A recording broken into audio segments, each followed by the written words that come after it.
It's time for the Josh Kirby on Sports Podcast. On this edition of the Kirby on Sports Podcast, we will take a brief look as Julio Jones makes his way down to Tennessee, plus our East Coast and West Coast baseball swings, along with JMU softball. All that and so much more coming up next on the Kirby on Sports Podcast.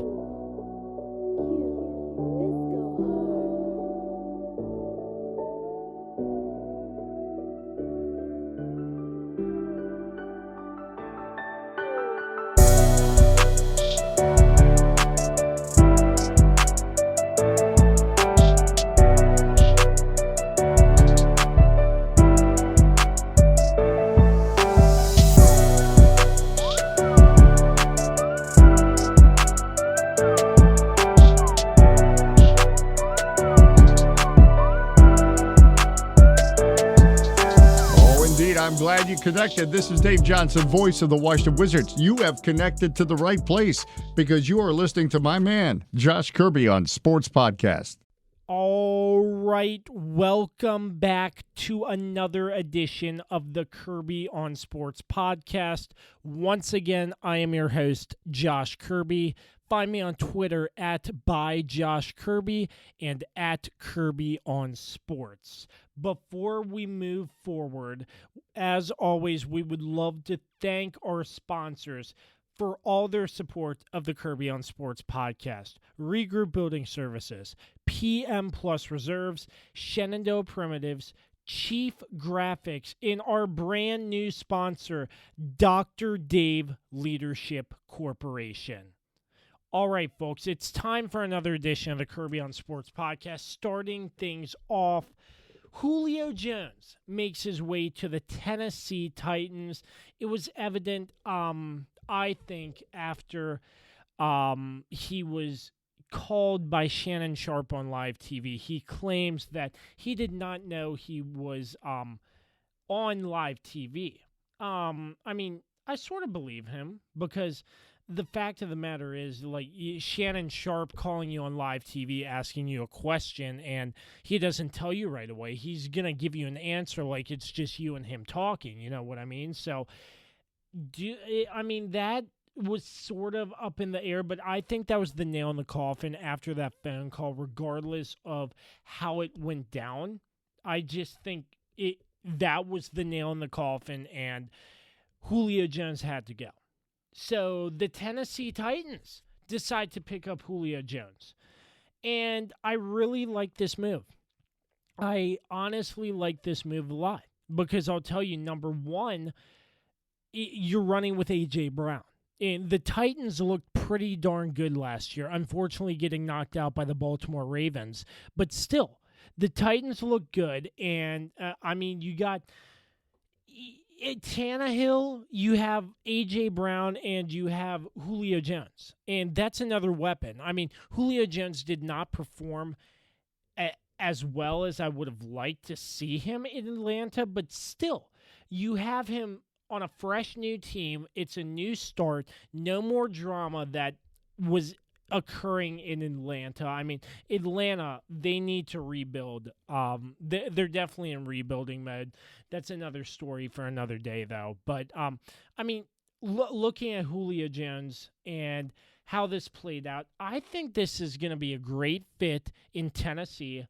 Now, Mike Vrabel's still the head coach, although he is defensive-minded. I still feel like he will be the right fit for this team, and it's another weapon to add to the arsenal of wide receivers for Ryan Tannehill in this Tennessee Titans offense. Like I said earlier, they've been in the playoffs the past 2 seasons, and I wouldn't be surprised if the Titans made it back again, because that's how good I think this squad is with the addition of Julio Jones. Because we all know, most of us know, you want to go to a team, you want to play to win. And the Falcons just weren't providing that for Julio Jones, in my opinion. So I think wherever Julio Jones was going to land out of all the choices he could have had, I feel like Tennessee was the best option for Julio Jones based on the fact you have a good wide receiver in A.J. Brown. And to have Julio Jones right there running next to you, it's great to see. It's absolutely amazing to see. And I think the Titans could be a threat to some defenses in the National Football League. Like I said, I mean, the Titans look pretty good. Unfortunately, the Ravens did knock them out in the wild card round, if I remember correctly. But anyways, I mean, still, there were some times during last regular season that they looked really, really, really good. And I just think that's really going to improve as the season progresses this year. I mean, who knows with everything, with the OTAs, the training camp, if Julio Jones will show up. I assume he will, but still, I think he's going to do a pretty darn good job. You have Julio Jones, A.J. Brown, Josh Reynolds looks pretty good as well, another wide receiver. But, I mean, you have these guys. You have Anthony Ferkshire. I mean, he's played decently over the past couple of seasons. But, I mean, the top two, you got A.J. Brown, Julio Jones, and, I mean, that's weapons. That's weapons, and I feel like the Titans are really going to make a name for themselves this season. I know it's early, but still, I mean, all the drama that happened in Atlanta, that's all behind Julio Jones. They're moving on, and Julio Jones is starting fresh, and I feel like it's another chapter of the Julio Jones era, and he will get it done for the Tennessee Titans and help them win a lot of football games, hopefully get them to the playoffs, and maybe get them a run all the way to the Super Bowl. We'll be back right after this on the Kirby on Sports podcast. Ladies and gentlemen, let me just tell you about Regroup Building Services. If you're looking to get your home remodeled, any part of your home, bathroom, kitchen, want to get a deck built, anything like that, Regroup Building Services can just about do everything. And take it from me, because they came in and they remodeled my family's kitchen, and they do a great job. So if you're looking for any sort of home remodeling needs, deck work done, anything of that nature, reach out to my guy Sean Hibbard over at Regroup Building Services today. You can check them out on their website, www.regroupbuildingservices.com, where they do the honeydews that your honey don't. Make sure you tell them Josh sent you. All right, now it's time to talk baseball from coast to coast, starting with the West Coast baseball swing with my guy, Dusty Baker, a sports reporter with KSBY in San Luis Obispo, California. It's time for West Coast baseball swing. It's time for the West Coast swing, recapping some of baseball's best on the West Coast. Pleased to be joined by Dusty Baker with KSBY in San Luis Obispo, California, as a sports reporter, and he is a podcaster who deeply dives into baseball. Dusty, thanks so much for joining us, brother. Hey, I'm very thankful to be on this. It's been a long time coming. We've been talking about doing this for a while, and to be able to talk baseball, man, especially in the heart of the summer, getting into the nitty gritty, if you will, right before the All-Star game, there's nothing better than that. Oh, absolutely. Right before the All-Star break, teams are trying to make their last push before the short break, getting into the second half of the season, which is, in my opinion, the big stretch getting to the playoffs. So a lot of action to break down, a lot of teams to cover from the West Coast. But before we do that, Dusty, how many times have people or fans confused you with the Astros manager, Dusty Baker? Oh, it's so funny to be able, I've been on a few podcasts here and there, and I think almost everyone starts that same way because you have to, right? Yeah, you have to. Like it's a pretty obvious thing, right? And so, yeah, it's almost daily for me at this point. And now moving back to California, I mean, you have to think about this. Dusty Baker was a player for the Dodgers. That's who I'm originally named after, was the man himself, but mainly because of the fact he was a left fielder for the Dodgers. My dad grew up a diehard Dodgers fan, and so he wanted a son that had the same name. Well, I still hear obviously Giants fans too. And so then all of a sudden Giants fans in their head think that I'm a Giants fan, and I could not be any more on the opposite in that direction, growing up. And so I get it a ton. I've had people mail things to me that they thought they were sending it to the manager. I get messages pretty much every day on social media, basically people saying, "Hey coach, can you give me a shout out? Can you sign a ball?" And there's been temptation for me just to do it anyways and send it their way. I haven't quite gotten the guts to do that just yet. The craziest story that I have is I had a guy from Africa actually send me a package, and it was like a bunch of pictures of this basketball camp that he was establishing in Africa. And it was intended to go to Dusty Baker, the manager. Instead, it went to me. And he was just trying to show all the great work he was doing. And I'm sitting here like, I don't know what to do with this because it's awesome, but I have no clue what to do. This is totally not meant for me. So here's my little shout out to him. I think it's like David Malumbo or something like that was his name. And yeah, he sent me a nice thing of pictures of obviously not what he was expecting to send it to, though, the wrong source, if you will. So yeah, I get it a lot. I'm proud of the name, proud of who I'm named after. The fact that he's an Astros manager makes it a little difficult now because obviously growing up with that Dodgers background, 2017 still very much sticks true to where I am deep in my heart. So that part's a little difficult, but yeah, all the time it happens. That is incredible. Have you ever met Dusty Baker? Yeah, I actually, so when I was about 4 months old, was carried over the fence to him at Dodger Stadium when he was a manager of the Giants. And that was the first time we met. And we probably met, I would say, a good 8 to 9 times since then. I usually would go to a game or so. He was there, and man, the guy is the nicest guy in the world. He would see me immediately and he would kind of recognize who I am. And it was crazy because obviously, it's not like he sees me often, but still he just has that heart, man, to where he knows. Now, granted, I haven't seen him in just a little bit. And so I would kill when this whole COVID thing kind of passes us by to be able to just interview him. I mean, how cool that would be. I don't even know. I don't know how to go that direction. Especially while he's still in the league. I mean, his years in the league, you would imagine, are numbered. So trying to take advantage of that, that's something I plan on doing. And I would kill for that opportunity. I think that would be super special. But yes, great human being. Dusty Baker, a reporter, not the Astros manager, for KSBY. You can find him on Twitter at Dusty Baker TV. So let's talk some West Coast baseball. Why don't you? Let's do it. I mean, I've been looking down the list, thinking about who we should talk about first. And I mean, at this point, Dusty, I don't think if this segment was recorded 2 weeks ago or a month from now, we would still be talking about Fernando Tatis and how he is already living up to this massive contract he has been rewarded by the San Diego Padres. I mean, the man's just a legend.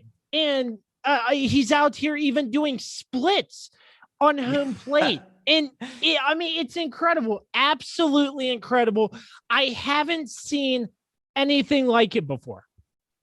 Yeah, he reminds me, if you look at any player that just has high energy over the last decade, I would say he's like a better, higher energy version of like a Javier Baez mixed with a Ronald Acuna. It's crazy to me what this guy projects to be. And he's a super huge guy, by the way. I mean, you have to realize a lot of shortstops kind of build more on the lean side. He is a pretty strong human being. He's gotten around the ball a bunch to where the ball is in the outside of the zone, and he's found a way to drive it to left center field, which is actually ridiculous that he has that much power that he can do that. The numbers are definitely improving too over the last month here. I mean, I believe it's been 10 home runs that he hit in May, which is ridiculous. It might have even been 11. Tatis has been exactly what Padres fans had hoped for. They've been waiting for such a long time as well. And the irony is, the Dodgers have been so used to being on top, the king of the hill, that I think a lot of Dodgers fans are kind of getting petty right now and upset because Corey Seager's hurt. And so that's kind of been an excuse of, why are the Dodgers behind the Padres? When, yeah, the reality is this guy is so special, should be the leading candidate right now in the MVP race for the National League. And the Padres are winning. And there's not a shock behind that. I think a lot of people expected the Padres would go on to kind of pull off what they've been doing so far. But with Tatis slugging the way that he has been, it has been unbelievable. And I wouldn't say unprecedented, just because there's a man by the name of Mike Trout that happens to still play in this league. I know he's been hurt recently, but when Trout is healthy, that is the best player in baseball, hands down to me still. But Tatis, with the athleticism he has, the power, the speed, the 5 tools, you could even kind of consider him to have a 6th tool, which is just the fact that he's got the brains, and it's crazy. He's young. He's got everything that you would ask for. And that contract may actually be incredibly favorable, considering you look at a guy like Francisco Lindor of the New York Mets, who was extended, and that has been such a disappointment for New York fans. So to think that Tatis is not really getting paid much differently than a guy like Lindor, it's kind of paying off in a huge way already. Yeah, looking at that the NL West division, it looks pretty tight. I'm very surprised about the Giants. I had no clue that they were first place caliber. I feel like a couple years ago, they were just falling off, not doing so well. What's changed for the Giants there, Dusty? Yeah, the big thing is the pitching. The pitching and mainly the starting rotation. I guess I can't truly say the pitching as a whole, because their bullpen has actually been their biggest weakness this year. But Kevin Gausman, the way that kid has pitched and stepped up this year for the Giants, he is a true ace, and he has a legitimate case right now at being the Cy Young Award winner in the National League. I mean, he's been completely dominant throughout this entire season. And then you add other pieces in the rotation that have kind of broken out in ways I think a lot of people didn't expect. You have Anthony DeSclafani that's pitched pretty dang well. He's only had one really rough start. Alex Wood, he got beat up in his most recent start, but Wood has been a breakout star, looking like he pitched in 2017. Johnny Cueto has been kind of back to almost his former self. So you have some of these names of guys that have really stepped out of the woodwork and made something out of it. And that offense is decent. It's not the greatest offense you'll see in the league, but they're able to still score enough runs. It's an island of misfit toys, as I like to call it. It reminds me of those even year Giants teams where did they really have any huge names outside of Buster Posey? Not really. Speaking of Buster Posey, that has been a breakout season for him. I mean, comeback player of the year should be going straight to his hands. He's an all-star easily. I don't know what has gotten into his bat, but it is special this year. And it's definitely slowed down the progression of Joey Bart, because I thought Joey Bart was going to be the starting catcher for the Giants this year. So that's not happening now because Posey's been so dang efficient offensively. Brandon Crawford is, producing at a level that I don't think we've ever seen him produce at. And he's in his mid-30s. So Evan Longoria, we thought he was over the hill and his career was over, and all of a sudden he's ripping RBIs left and right. So it's just this island of misfit toys of guys that people consider to be washed. And I could keep going through the list. Mike Yastrzemski, Donovan Solano. It is a very efficient lineup, and that is what's allowing them to get these victories and ultimately stay ahead. They haven't been dominant at all this year, but they found ways to win close games, and that's really all it takes to win. And they're a legitimate contender. I thought about 2 weeks ago that maybe they weren't for real when the Dodgers swept them in San Francisco, but then heading right back to Dodger Stadium for a 4-game series, the Giants taking 3 games of 4, and their pitching looked really dang good. Anthony DeSclafani was beat up by the Dodgers in his first start. He comes back and basically shuts them down as well. It's a legitimate team and a legitimate threat in the National League right now. And I think if you're a West Coast baseball fan, whether you call it fear or excitement, you're looking at the playoffs now and thinking, okay, you have these three teams in the Padres, Dodgers, and now Giants in this mix. And right now it sets up that the Dodgers would face the Padres in a 1-game wild card knockout game, with the Giants already punching their ticket to the NLDS, which is crazy to think about, because if you had told me that's how it was going to set up, that would have shocked me. Wow, that is incredible. I like how you said the island of misfit toys there. I think that was very interesting. So before we will get into the Dodgers, but first I want to talk a little bit about the Los Angeles Angels. Another thing that I don't think I've ever seen, the athleticism of Shohei Ohtani. He can rake the ball, he can hit home runs, and he pitches. Like, has that, I mean, I don't remember in my time being a baseball fan ever seeing anybody do what Shohei Ohtani has done. Yeah, no, you definitely haven't. The last person to have done anything like this is Babe Ruth, and that's crazy to even talk about, because, oftentimes I know growing up as a kid, you're dreaming of pitching and hitting and little league style, but that's never going to translate to the MLB, right? Or even college baseball, really, for that matter. It's a very rare instance that you'll see somebody pitch and hit at the same time. You'll see different positions maybe transfer from, a position like catcher to pitcher. You saw that with Kenley Jansen, who came up in the minor league system with the Dodgers as a catcher. And because he had a cannon, they ended up moving him to a relief pitcher, and look what that's turned into. But when you look at Shohei, number one, I think this kid is a special talent that we're never going to see anything like again. I know Oscar Colas, and a lot of people don't know this name yet. Oscar Colas is expected to be the Cuban version of Shohei Ohtani coming over to the league next year. That's the expectation, is he's going to be officially signed by a major league team next year. So we may actually see somebody similar to Ohtani, believe it or not, sooner than we think.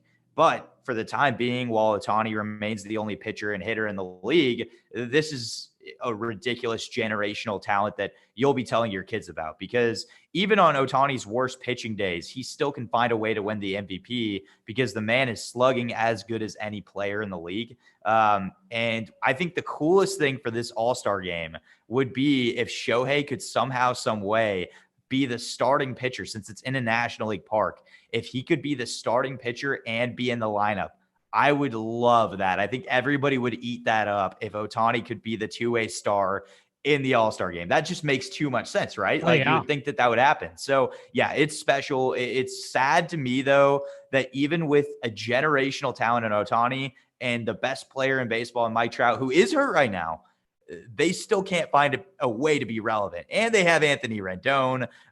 They have Jared Walsh, who's gone off. The Angels just are a mess, and I don't understand it.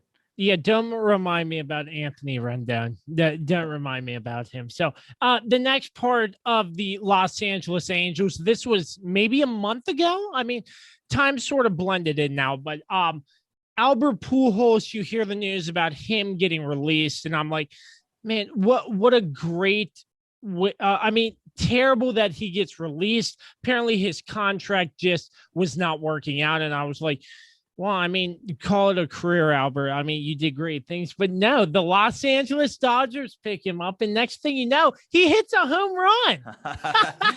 He's been so special for the Dodgers. And I do think, according to reports, we're not in that locker room, so you can only get so much he said, she said involved in this. But the report was that Pujols was unhappy because he felt like he belonged in a matchup against Ryan Yarbrough of the Tampa Bay Rays, and the Angels elected not to put him in there.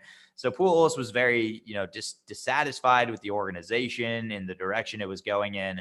And so they mutually agreed to separate. And he went to an organization that I think really embraced him from day one, and I mean, let's be honest, how can you not embrace Albert Pujols. That guy is a living legend. He could hit 0 with your organization, and he should still be the guy that like everybody looks up to because of what he's been able to do in this game. The person, the player, the impact, he's got it all, man. And he is a special talent.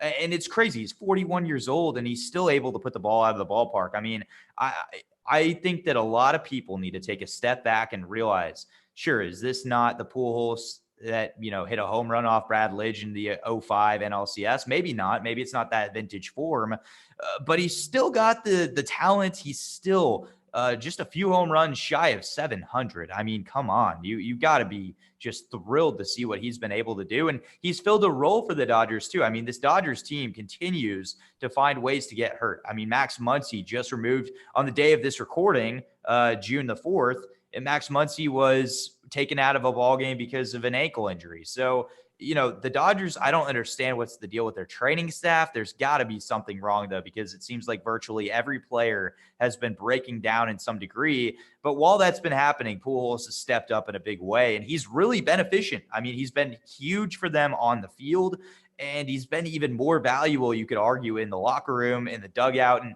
you could tell one thing about Albert right now, and it's the part that the stats don't really align with. It's that he's genuinely happy. If you see the camera going to him, there's facial expressions you hadn't seen with him in years with the LA Angels. And now he's showing it that he's happy to be in an organization that wants to win, that knows how to win, that has good young talent that's willing to listen to him. And I think that's the right fit. And I'm honestly shocked the Cardinals didn't bring him aboard. I'm actually even more surprised the Colorado Rockies didn't bring him aboard, because with CJ Cron initially hurt and Pujols was cut, I thought that made the most sense. If the Rockies want to sell tickets, how about let's get a guy to go to Coors Field and try to break the home run record, or not record, but break 700. It made a lot of sense. But with the Dodgers bringing him aboard, it has worked. It's really worked well. As you mentioned about the Dodgers shifting our focus to the Dodgers now, I mean, a lot of injuries, like you've said, they're still kind of keeping with the pace. Like I said earlier, that division is sort of tough. What do they need to do but they did win the World Series this past season? What do they need to do to get back on top? Because in my opinion, I could be wrong too, but I think the Dodgers have been very inconsistent. And I still think that, because even going to the playoffs, you look and you see you have a Clayton Kershaw who looks amazing in the regular season, and then you have postseason Clayton Kershaw. And you've seen that for the past couple of seasons, but the Dodgers were finally able to make it to the top and win the World Series. But what do they have to do to stay on top, to continue to be a great baseball team? Yeah, I think step one, and it's kind of, to me, there's not a move in particular they necessarily need to make. It's more so the health of this team is just derailing them right now. And that's why you're seeing maybe not the most consistent at-bats. The lineup's always changing. Like I mentioned, Max Muncy now out. We don't know how long that'll last. Let's hope for Dodgers fans it's not very long, because Muncy's been their biggest contributor along with Chris Taylor. I mean, an on-base percentage of basically 450, that's going to really hurt if they lose that, because Muncy's almost an automatic, I'm going to be on base once or twice a game kind of guy. And so that's what's killed them. You have to think about the fact that Corey Seager is not in the lineup. And Corey Seager was their most valuable player in the NLCS and the World Series as well. So, yeah, they're missing a pretty crucial piece. Cody Bellinger coming back, Zach McKinstry coming back helps. AJ Pollock is now back as well. So they're starting to at least gain some pieces. Tony Gonsolin, though, to me, is going to be a massive key outside of the obvious, with Corey Seager needing to stay healthy, and hopefully for Max Muncy's case, that too. Tony Gonsolin's going to play a crucial role people don't realize. The Dodgers have been running with a 4-man rotation after Dustin May was out with the season-ending injury. Well, that's led them to have David Price start every 5th day for going 2 innings, and then the bullpen has to come in on a bullpen game, and it burns them out. So the problem is the Dodgers never seem to have enough depth right now in the pitching side of things, because once every 5 days, they're almost guaranteeing their bullpen, we're going to need you extensively. And that's the danger of playing a bullpen game. It really is. Teams like the Tampa Bay Rays that have a bunch of really great bullpen arms, it makes a lot more sense for them than a team like the Dodgers, where really they have maybe 2 to 3 decent bullpen pieces, and then the rest are very iffy and hard to, I guess, believe and trust in consistently day in, day out. So that is what I'm kind of concerned for with them. But so Tony Gonsolin coming back, that is going to be a huge piece. The other thing to worry about if you're a Dodgers fan, as I mentioned, there's not a ton of moves you can really make. Maybe acquiring an arm for the bullpen at the deadline is probably the one thing I would recommend on their end. There's not going to be a ton of sellers that really offer that up, unfortunately, for them, though. I think a target that would make a lot of sense is a guy like Ian Kennedy, the closer right now for the Texas Rangers, that seems to always change ship every place he goes, right?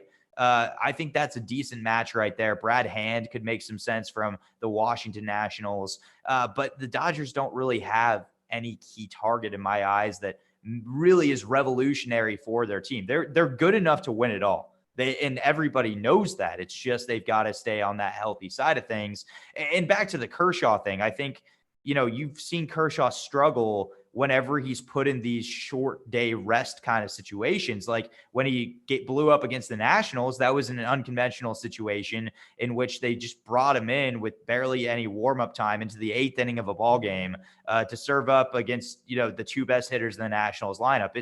Kershaw seems to get dragged into these tough situations instead of letting him go the normal 6-7 innings once every 5 days and calling it that. And normally that's because Kershaw's trying to do too much.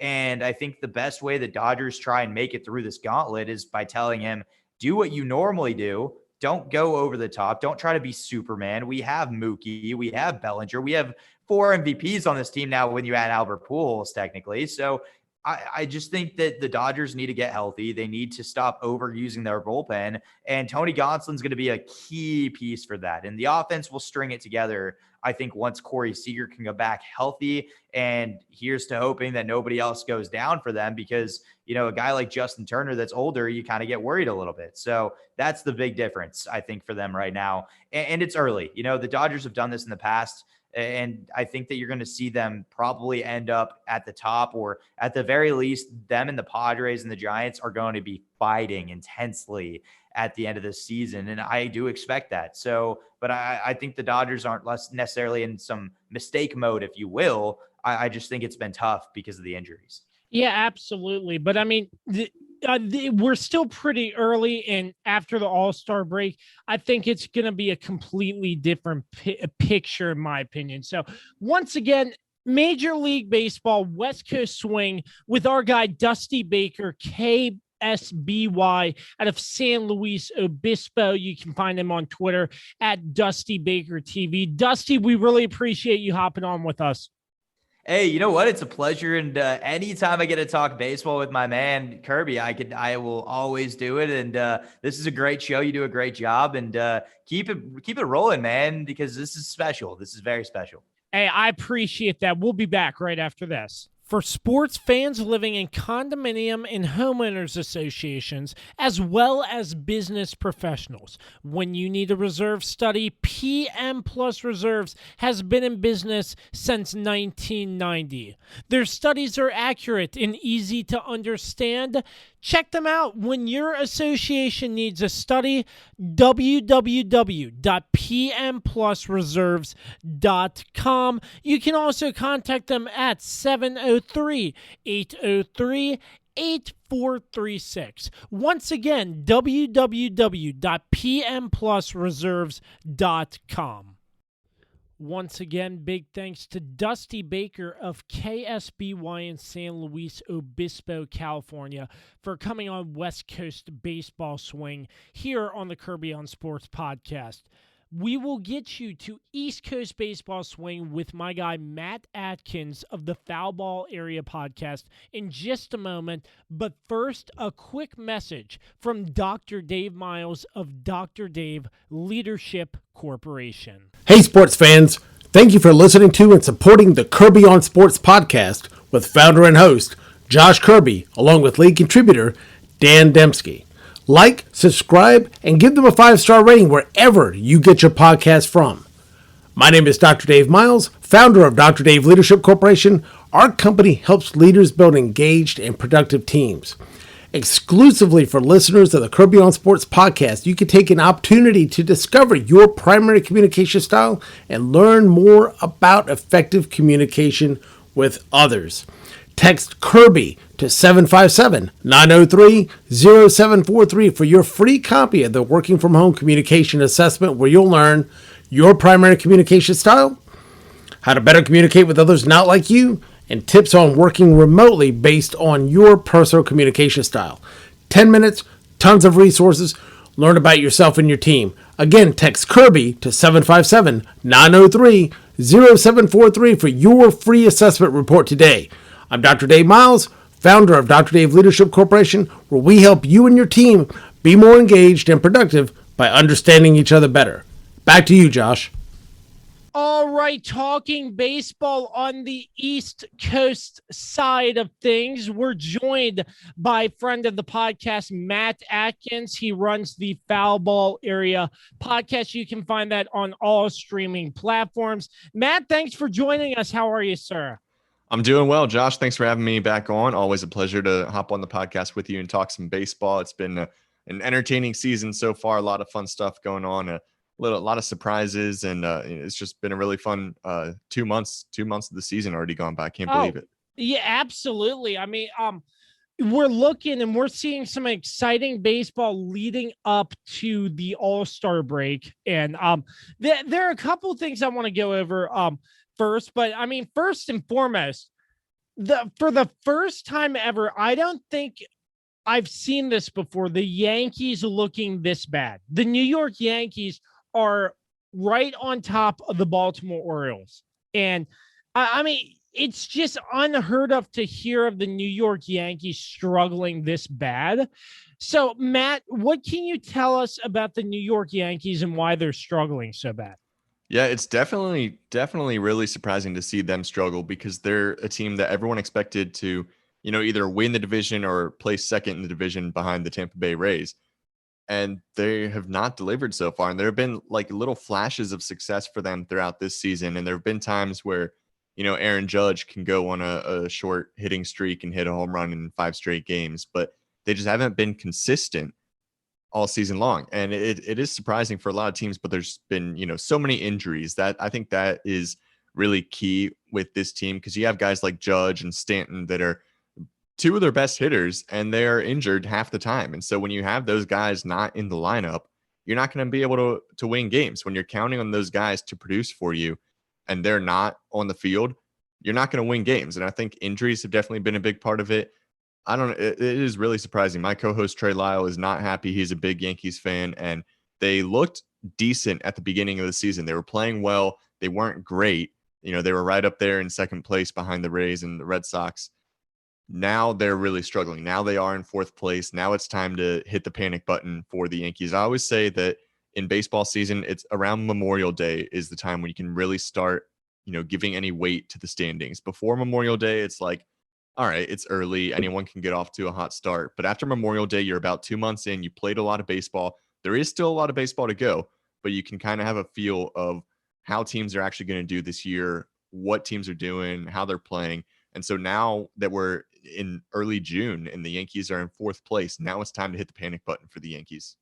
Do you see them making a move to make this team better come trade deadline? Because I could most certainly see them pull something off, because with injuries and stuff, they need to find something, because this is unheard of for this New York Yankees team to be struggling. Like, when's the last time we saw the Yankees second to last place behind Baltimore? That's a good point. I don't know the last time they were. I mean, they weren't great throughout the whole decade of the 2010s. I think there were a couple times they missed the playoffs, but they were never this bad that I remember. And so I could definitely see them making a move. I think they're still of the mindset that they're a good team and they're going to compete, and they're not ready to throw in the towel. They're not going to, I don't think they're going to be sellers at the deadline. I think they're either going to be buyers or they're not going to do anything, because I think that they will, they should still be in contention. They should still be thinking that they're going to make the playoffs and trying to do everything that they can to get into the postseason. So I wouldn't be surprised if they end up making a move, trying to acquire some key pieces, add a little bit of depth to this team, because that's their issue. They don't have the depth because their big players come out of the lineup for an injury and they're done for. Absolutely. So let's talk about the bottom of the barrel in the Baltimore Orioles. Something to celebrate about a month ago with their star pitcher, John Means, going out and throwing a no-hitter. Like, I mean, no matter how you look at it, this team is in last place, but still, it's something electrifying that hyped up the city of Baltimore, in my opinion.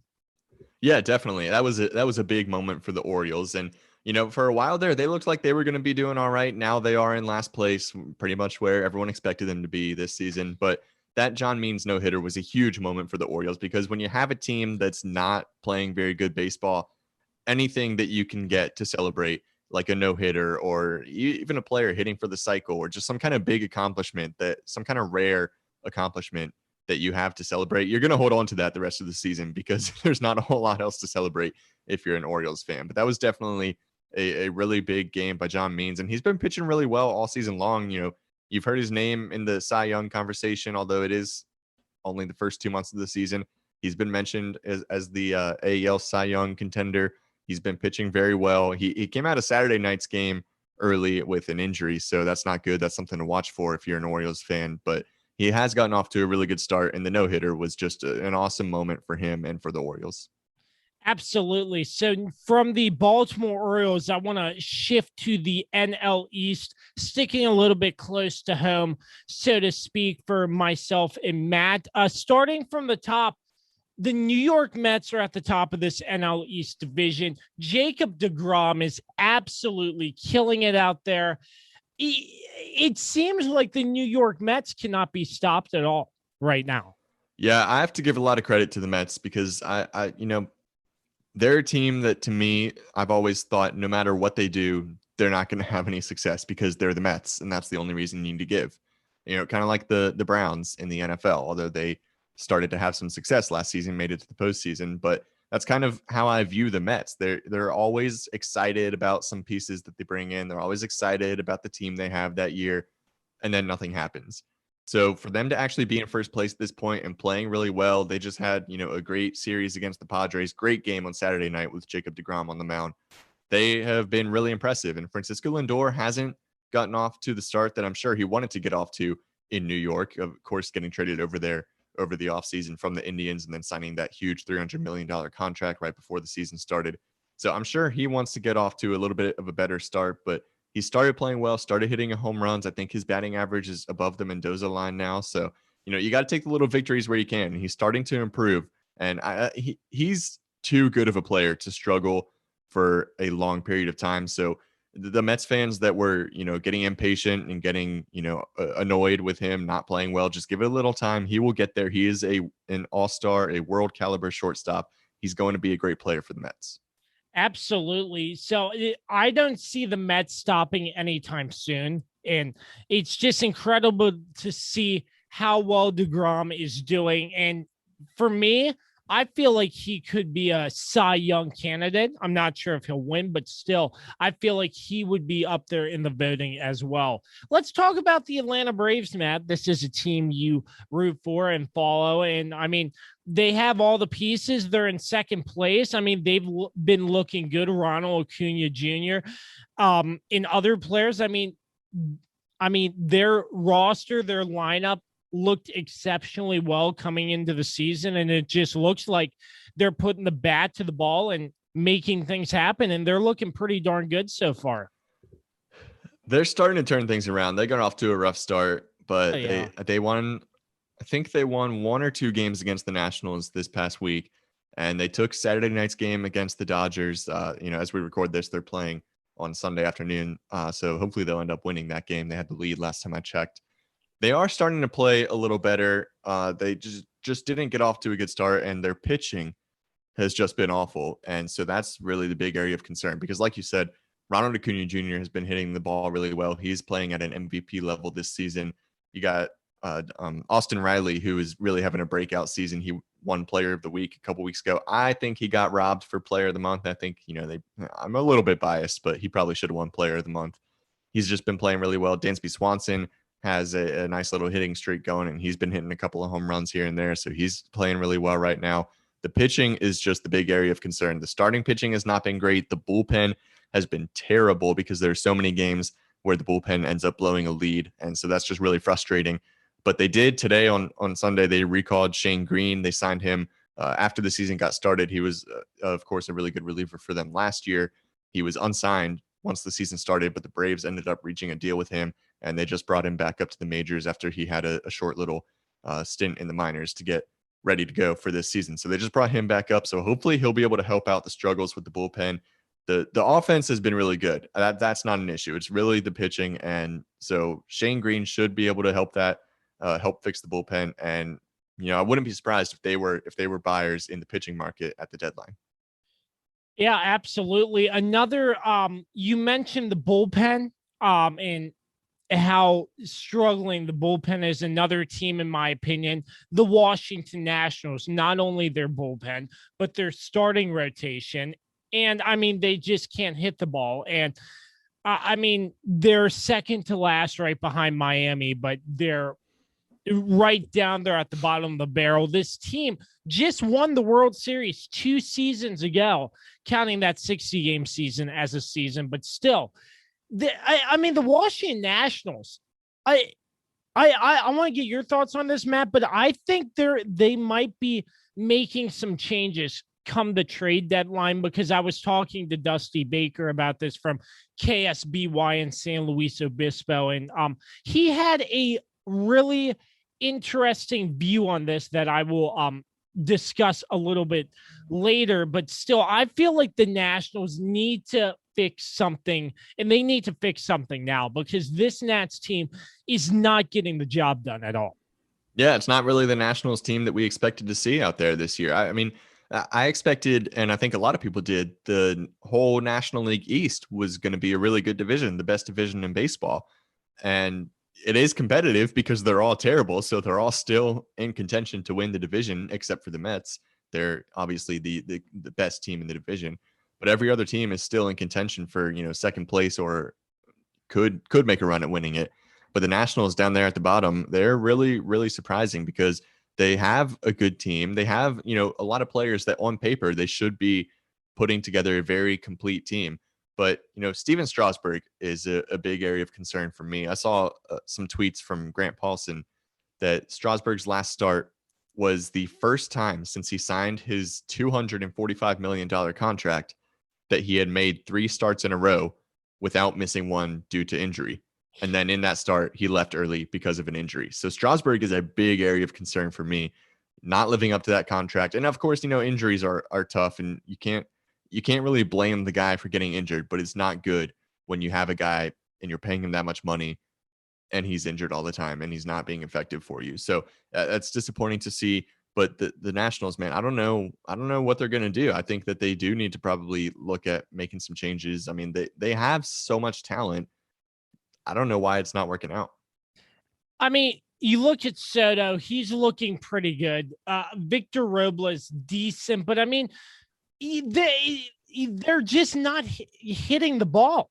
And I'm not really sure why. This team looks solid on paper, but they're just not getting the job done. And I feel like that they might, I'm not sure who, but they might trade away a big guy to get a boatload in return to make something happen for this Nationals team. I'm not really, I'm fine one way or the other, but still, I wouldn't be surprised if the Nationals trade away a big guy to get a lot back and try to rebuild this team a little bit more, if you know what I mean. But which big guy would they trade away? It's not going to be Juan Soto. He's the future of the team. He's the guy they should be building the team around. So it's definitely not going to be him.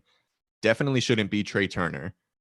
Although Trey Turner's a free agent after this season, if I'm correct. I think so. He's in his walk year. He might be actually. Yeah, I take that back. He might be the guy they trade. Yeah, but like I said, I'm not really sure who it could be, but still, I feel like that's the direction they might be going unless they turn things around rather quickly. But Strasburg, like you said, he just can't get anything going. He's getting injured all the time. And looking at John Lester, he just looks old and out of his prime. I mean, it's always a gamble when you bring in pitchers like that they've had really good careers and now they're winding down, and you bring them in on a 1-year deal. You never know what you're going to get. The Braves did the same thing with Cole Hamels last year, and of course he's had a great career with the Philadelphia Phillies, won a World Series there. He was decent with the Texas Rangers, all right with the Chicago Cubs. Then the Braves bring him in on a 1-year deal. I think he made one start all season long. So you never know what you're going to get. At least they're getting innings out of John Lester. Absolutely. So let's move on to the NL Central. I just want to breeze through the NL Central really quick. The Chicago Cubs 32-26 as we are recording. They've been looking pretty good, Matt. What are your thoughts on the Cubs? Yeah, they're good. And the interesting thing about the Cubs is going into the season, everyone was saying that they weren't gonna compete this year. They weren't gonna win the division, or they weren't gonna make a wild card spot. Now they're looking like they're going to, and the thing is, everyone was saying that if they're not competing, they're going to blow this team up, trade away all their pieces at the deadline, get a bunch of prospects, get a bunch of, young players, and rebuild this team. But now you have Chris Bryant, who's playing at an MVP level this year. You have all these guys that are putting together really good seasons. The Cubs are winning. They're in contention. So now you have all these players that are in their walk years. They're going to be free agents this offseason, but they're winning right now. What do? Do you still trade some of them away at the deadline, or do you hold on to them all this season, hope that you win something, and then try to re-sign as many of them as you can next offseason? It's going to be a really interesting season for the Cubs. This is probably the most interesting team to watch this season just because of that aspect, because everyone thought they were going to blow this team up at the trade deadline. And now they can't, because they're winning. They can't do that. That would be an extremely dumb move, because they're winning games now. So it's going to be really fun to watch the Cubs the rest of this season. Absolutely. I find it funny, Matt, because we were talking about this earlier. Anybody I know that's a Pirates fan say how bad and how terrible they are. I managed to get a standing room only ticket for $20 to watch this team play against the Rockies. They were winning for most of the game, and then when we left, afterwards, the Rockies came back and beat them. So, I mean, I can see why fans are frustrated, but what do the Pittsburgh Pirates need to do? Because they're looking like an Orioles type of situation. They've been bad for years and trying to get better. Are they looking at the farm system, the prospects? What do they have to improve on? They do have a couple of pretty good prospects, and they have Brian Hayes, who is a rookie this year, with the whole 60-game season last year. He played a little bit last year, but was able to maintain his rookie eligibility. So he's a rookie this year, rookie of the year candidate. He's very good. I actually saw one of the Pirates minor league teams this week, the Altoona Curve. Their AA team was here in Richmond playing a series against the Flying Squirrels. And I saw I think he's their number 3 prospect is shortstop O'Neal Cruz. First of all, he's 6'7", which is crazy for not just a shortstop, but for a baseball player to be that tall. You rarely see that. But he is a stud, and he's a very good player. Whenever he gets called up to the major leagues, I think he will make an impact for the Pirates. I think they do have some good pieces in the farm system, but they they need to take some kind of a different approach. Maybe they need to start all over, bring in a new GM, bring in a new president of baseball operations, probably bring in a new manager. It's just one of those situations that there's no real upside to the current team that they have.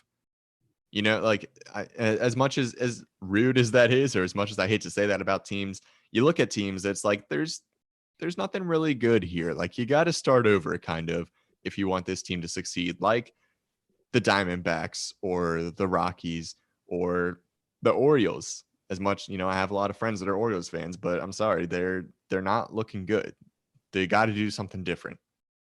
Absolutely. Once again, we're talking with Matt Adkins of Foul Ball Area. You can find Foul Ball Area on all streaming platforms. You can find them on Twitter as well, at Foul Ball Area. Matt, always a pleasure chopping it up, talking baseball with you on East Coast Swing here. We appreciate the time, my man. Yeah, of course. And if I can just say one more thing about Jacob deGrom, Go ahead. I'm a Braves fan. So I do not like the Mets, but just watching what he's doing this season is incredible It's incredible to see. Jeff Passan of ESPN sent out a tweet last night through so comparing Jacob DeGrom's 2021 season, Bob Gibson's 1968 season, and Pedro Martinez's 2000 season. Through 9 starts, DeGrom has 93 strikeouts compared to 57 by Gibson and 95 by Martinez. He has an 0.62 ERA. Neither of the other 2 pitchers were below 1. What Jacob DeGrom is doing right now is arguably better than 2 of the best pitching seasons we have ever seen in Major League history by Bob Gibson and Pedro Martinez. It is absolutely insane to watch.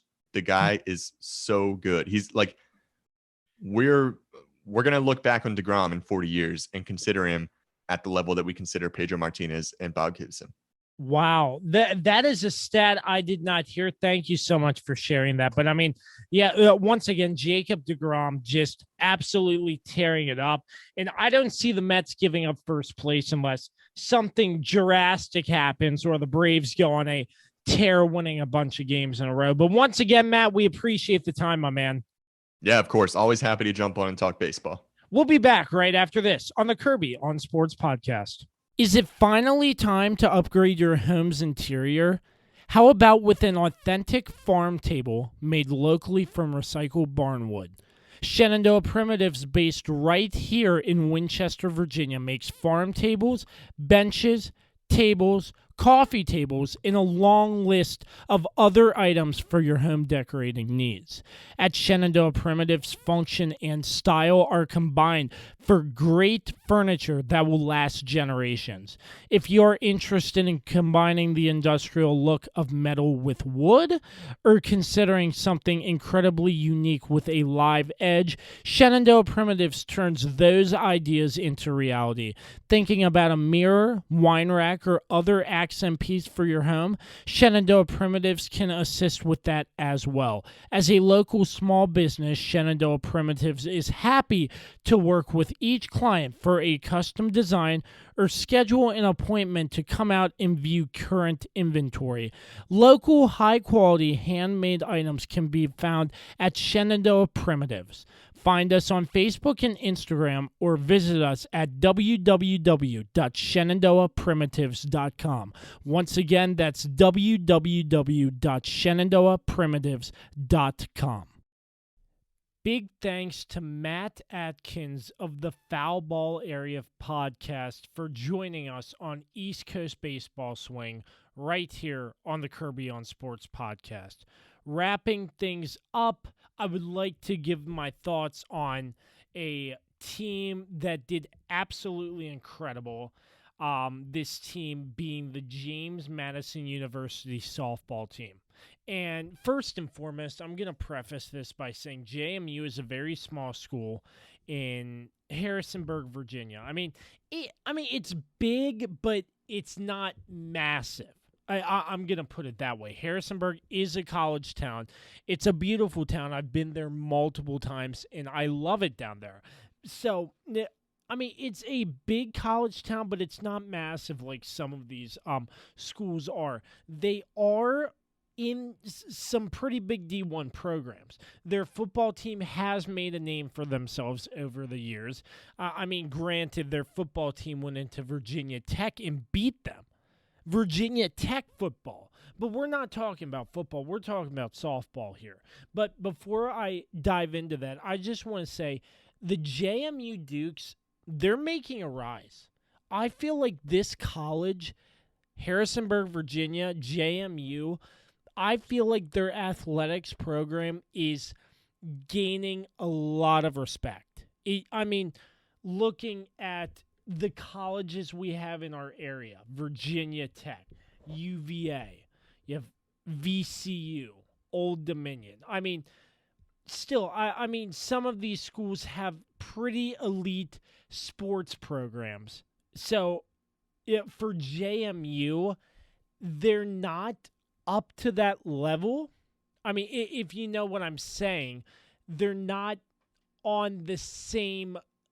Yeah, I mean, I just can't find the right wording, but I mean, they're not on the same sort of tier. That's what I'll use, for lack of a better term, tier. But I feel like JMU in their athletics program is making a huge name for themselves, and I feel like they could. I mean, I'm not sure how that works if they were to like step up a division or something and play more higher ranked schools. I don't know how that works, but still, I feel like JMU athletics is making a huge rise, and I think it's only going up from here. You look at this softball team, though. JMU softball, this is a team that went 22-0 at home and 14-2 on the road. This team was incredible. And going into the Knoxville Regional, that's where they started the whole NCAA tournament. They came in unranked, playing Liberty, Tennessee, and Liberty again. They won all three of those games, sending them to the Columbia Super Regional, where they played number 8 Missouri. And they won 2, lost 1. They won the first game 2-1, lost the second game 7-1, and won the third game 7-2. That's when everybody from JMU, everybody in Harrisonburg started rallying around this Dukes team, in my opinion, because even the Knoxville Regional, I mean, 3 pretty impressive wins, 25-ranked Liberty, 9th-ranked Tennessee, and another 25-ranked Liberty. Then you go into Columbia facing the number 8-ranked Missouri team. And this is where JMU softball, and I feel like people are starting to get behind JMU, and they're just playing incredible. I'll get to JMU's pitcher, Odyssey Alexander, in just a moment. But moving on to the College World Series, in 8 innings, beating number 1 ranked Oklahoma 4-3. That was probably JMU's best game I've ever seen. I watched highlights, but I could tell the passion, and these girls were fighting to win a championship. Then they come in the next day playing number 5 ranked Oklahoma State, beating them by a score of 2-1. But then, folks, I don't know how the College World Series works and how many teams you have to play, how many different times you have to play. So how it ended up, they faced number 1 Oklahoma again on June 6th and June 7th, lost the first game on June 6th and lost the second game on June 7th, unfortunately eliminating the Dukes from the College World Series. But nonetheless, an incredible run for the JMU Dukes softball team, and their pitcher, their star pitcher, Odyssey Alexander, I just have to give some credit because she went out and pitched 1,067 pitches in this whole tournament. I believe the College World Series or the Columbia Super Regional to the College World Series, but granted, over 1,000 pitches to service her team to get that far, that is incredible. Hats off to Odyssey Alexander for doing that. Hats off to the JMU softball team. And like I said, I'm going to wrap things up by saying this. Harrisonburg and the JMU Dukes, their athletics program is on the rise. And I mean, I don't know how long it would be, or I could be completely wrong and all their athletics tank after I record this podcast. But how I see it, I feel like JMU athletics is on the rise, and we should start to watch out for a team like JMU in years to come, facing these ACC schools and other teams, so on and so forth. That's all the time we have on this edition of the Kirby on Sports podcast. Once again, big thanks to our sponsors, Regroup Building Services, PM Plus Reserves, Shenandoah Primitives, Chief Graphics, and our brand new sponsors, Dr. Dave, Leadership Corporation. You can check out the Kirby on Sports podcast on all streaming platforms, www.kirbyonsports.com. Leave us a comment, a 5-star rating, anywhere you get your podcast. Check us out on all social media platforms as well. And until the next time you hear us, always remember to create greatness, and we will catch you next time. So long, and peace out.